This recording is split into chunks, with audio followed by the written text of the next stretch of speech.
Hey guys, I'm Dan And I'm Dee. It's Dan and D TV.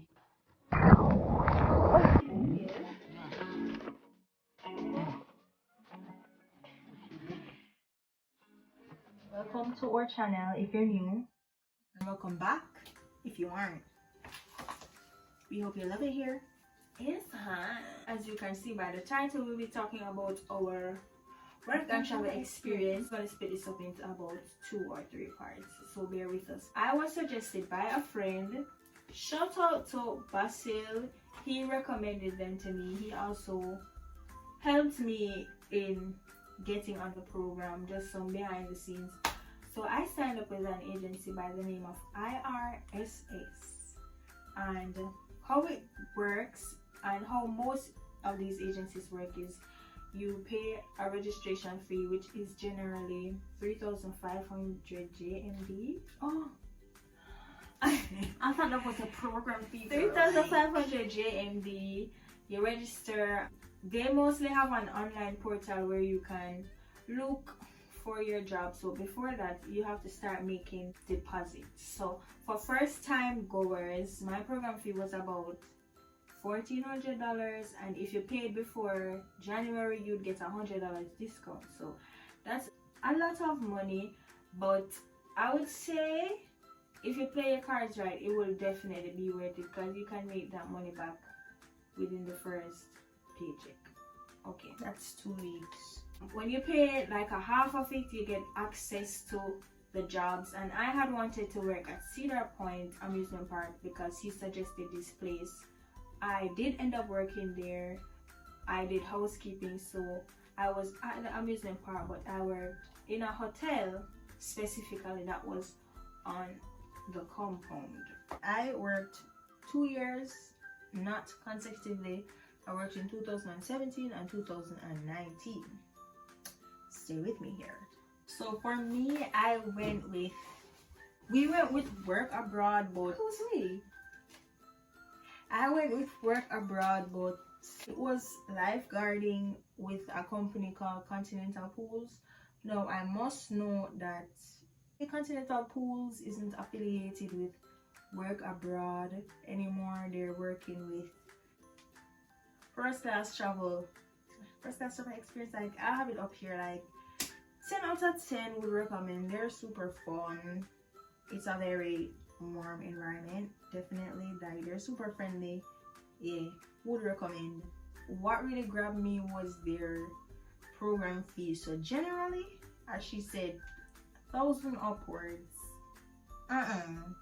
There's about 635 excluding the registration fee, which was, I don't remember, but it was pretty cheap. I'd say you get a bang for your buck. You can probably make that money back in your first 2 weeks, as she said. So I'd say work and travel, it does add up, or what, it is worth it. Let's just start there. Okay, we're through the registration process. We paid all our money. You move on to getting your job offer, signing that, and getting your DS form, which is basically a form that proves that you are legal to work in the United States, and it states the time in which you start and which you finish working. So you can't work beyond the last date that's on that document. You could, but it's illegal. Yeah, and you need it to do a lot of stuff like open a bank account, but you'd also need a social security number. But that's something for next in and time. of itself. I signed up pretty early. I went to the embassy. My start date was pretty early because I was like, I want to get the dice rolling as soon as possible. Let's just say my exam finished the 1st of May, and by the 5th of May, I was out of here. I was on a flight to Sandusky, Ohio, which is where the amusement park is. So back to the visa, if you have never went to the embassy, it's kind of nerve-wracking because you're wondering, am I gonna get denied? Am I not gonna get denied? Because if you do get denied, you are not going to get back your whole program fee. Like, I think that's kind of trifling. But they say not only that, but the money that you pay to apply for a visa, which is like $200. Granted. You do not get that back. I have seen a whole lot of persons being turned down. It's really disheartening, and it's kind of embarrassing as well, because they be on the speakers and talking loud as heck in the embassy. I'm sorry, sir, but you did not you qualify for this visa. Like, you know, like, try again and come back later. I'm sorry, I just spent 20 something thousand JMD for you to tell me no. But anyways, sorry. I kind of had a slight hiccup in 2019, because in 2017, me being cheap or whatever, did not want to print off a transcript. I printed it off, carried it, they accepted it. But within like 2017 to 2019, persons were doctoring their results and grades, so they needed an official thing. So I did not get through right away because I did not have an official transcript. They gave me a green slip, I think, and I had to go back to some other office to give them the relevant documents. It was very embarrassing. So a word of advice is, whatever document your agency says that you need to provide when you go to the embassy, just ensure that you have them all, regardless of whether you use it or not. Oh, you also all the modules that you did, because she asked me and I was like, oh, she asked me what I did last semester, and like, kid you not? Down. Could not tell her what I did last semester. Could not even tell her what I was currently doing in this semester. It was suspicious. It was really bad, but we made it. Yeah. Thankfully, we got through the visa application process. After you do that, the next step is booking your flight. So the first year I traveled with a friend. Her first year she traveled by herself. The second year she traveled with a friend. The second year I went, I traveled by myself. Now, personally for me, traveling by myself, it was very, is it nerve-wracking or nerve-wracking? Either way, whichever it is, she was a mess. Like, I was so anxious, it's not even funny. I wouldn't say that I struggle with anxiety, but I do get anxious sometimes.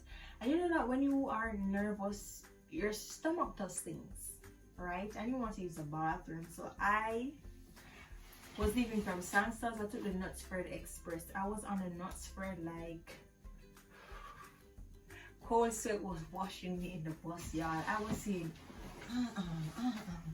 So I tried to use the bathroom on there and nothing was coming out, and it was so windy because you're in a moving bus and the bathroom is like pretty close to the bottom of the vehicle. So like, on top of the cold sweat washing me and the breeze, it was just not an enjoyable experience. But I held it together until we got to the airport, and nearing the airport, like, party got drastic. Like, I literally came off that bus with a swiftness with my suitcase, and I expeditiously walked to that bathroom, and I was like, I wasted no time. I did not care who was hearing me, who was smelling me. At the end of the day, we're big people. I was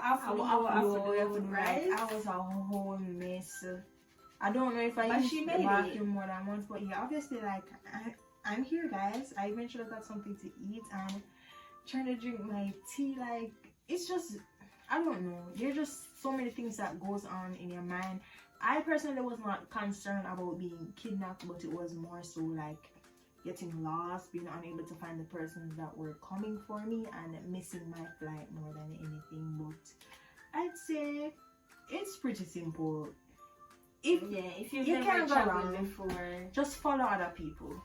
Right. My first time traveling, it was, if I remember correctly, it was perfectly fine. I didn't really have any hiccups or anything. Never nervous. The only thing I was really nervous about was getting from the airport to Cedar Point Commons, which is basically like a housing situation. We'll get into housing a little bit later. My friend Basil, he told me that the airport does provide taxis, and you can basically charter them. So that's exactly what I did. We're not even gonna talk about how much it the costed? $150 it basically costed for me to get there. But whole time I couldn't even take a nap in peace. Bear in mind, this was probably after 1 in the morning, traveling to somewhere that's about an hour away from the airport. I was watching his GPS like a hawk, because I'm like, one thing about me, sir, I don't know where I'm going, but one thing I know is you're not going to go away with me. So I got there, everything was fine, dandy. I checked in at the front desk.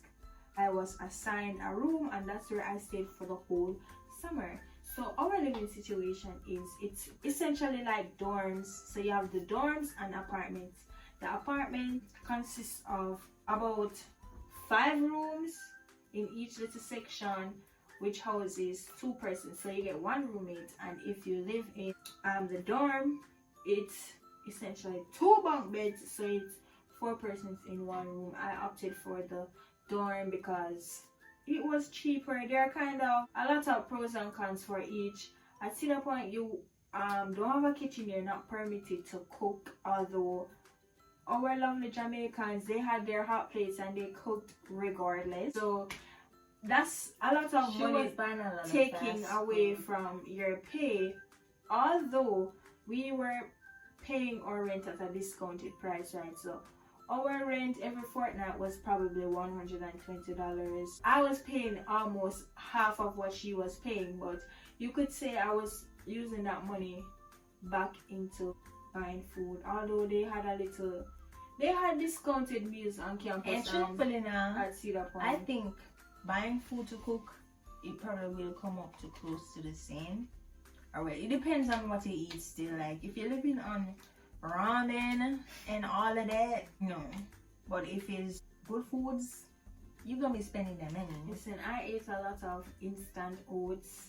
Unfortunately, I didn't have the ramen as an option. Dorms only had, you could say, 1 microwave for everybody on that building to use. So, well, maybe 2. You had 1 on the guy's side, 1 on the girl's side. Like, best believe you gonna buy that. I'm telling you, it's a bunch of rooms with 4 persons. Make it very hard. You really have to work your way around it, and if they find a hot plate, if they inspect your room or anything, then it's going to be confiscated. Overall, the living experience the first time around, it was okay. I had a whole lot of roommates. Some were smelly, some straight up were snooping in my stuff.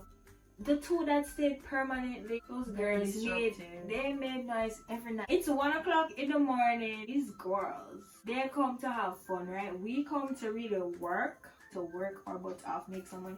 These girls come to have fun. I am in there at night trying to sleep. They in there with guys, kiki having a great tea, peacefully in my bed. These random niggas I do not know from anywhere coming into the room. I'm fast asleep. I don't know who coming in or out. You know, that just very uncomfortable. The living accommodation, it was different for us. Like, let's just get it off the bat. Rent was pretty expensive. Every fortnight, they take like close to $300 out of your account, and it may be more if you go over fortnightly limit of utilities that you're supposed to use. Generally, you get a lease for no less than 6 months, but we were staying in the apartments for 3 months. So I believe what they did was to make up back for the money that they went into renting for the 6 months. Yeah, they doubled it so that they could, I mean, it's a business, and they want to profit, or they don't want to be at a loss. So there's that. So rent was pretty expensive. Also, I believe it was as a result of the state that I was in. You know, living expensive. It was a lie.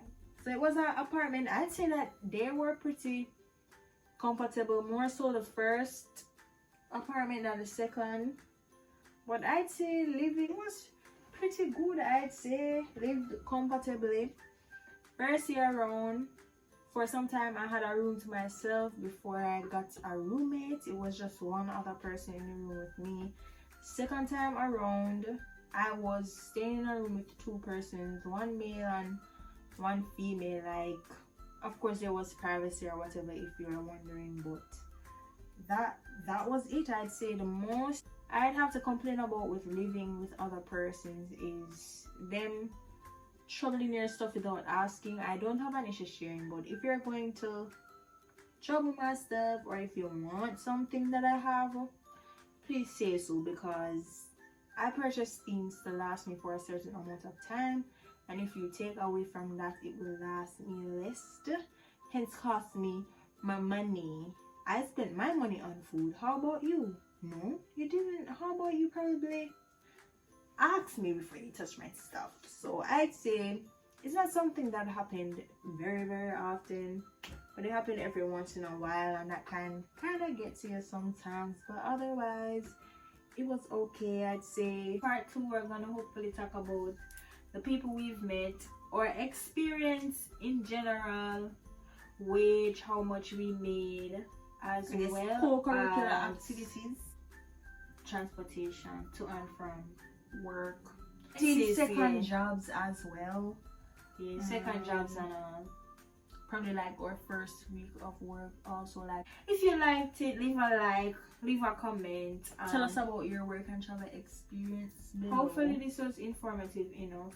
Had it not been for Corona, we would have had a third year under our belt, or final year at that. Miss Rona, she had plans, and we also had plans. Miss Rona, she said, honey, no coins. With that being said, honey, don't forget to support my business. So follow our mom's business for these angelic treats.